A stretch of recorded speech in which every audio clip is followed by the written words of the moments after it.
সুপ্রিয় শিক্ষার্থী, আসসালামু আলাইকুম। আশা করি ভালো আছো। সাইফুলস আইসিটি কেয়ারের পক্ষ থেকে আমি মোহাম্মদ সাইফুল ইসলাম বিশ্বাস তোমাদের সকলকে জানাই আন্তরিক শুভেচ্ছা ও অভিনন্দন।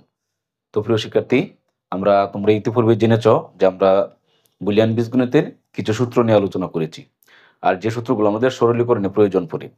তো আজকে আমরা আরো কয়েকটি সূত্র নিয়ে আলোচনা করব। যেমন a প্লাস a ভার সমান সমান কি 1, a ইন্টু a বার সমান সমান কত 0। তো এখানে দেখো আমরা এখানে দুইটা টেকনিকের মাধ্যমে মনে রাখতে পারি। এক জাতীয় অক্ষর একটির ভার আছে আর একটির কি ভার নেই। এক জাতীয় অক্ষর একটির ভার আছে আর একটির কি ভার নেই। যদি যোগ হয় তাহলে 1, আর যদি গুণ হয় তাহলে কি 0। তাহলে আমরা কেমনে মনে রাখবো? এক জাতীয় অক্ষর বা একই জাতীয় অক্ষর যোগ মানে কি একটার সাথে বার আছে আর একটা কি বার নাই।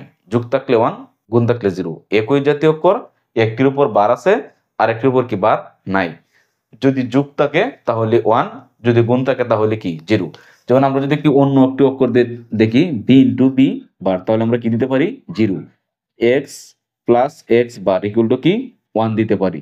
তো প্রিয় শিক্ষার্থী, এই দুইটি সূত্র সরলীকরণে খুবই প্রয়োজন পড়ে, মানে খুবই খুবই প্রয়োজন পড়ে। তো সূত্রগুলো অবশ্যই মনে রাখবা। আর আমার অফলাইনের বেসগুলো চলমান রয়েছে। আমি school dot Tarakanda SMICT programme পড়াই এবং অনলাইনেও ক্লাসগুলো হচ্ছে। আশা করি তোমরা মনোযোগ সহকারে ক্লাসগুলো করবে। ধন্যবাদ সবাইকে।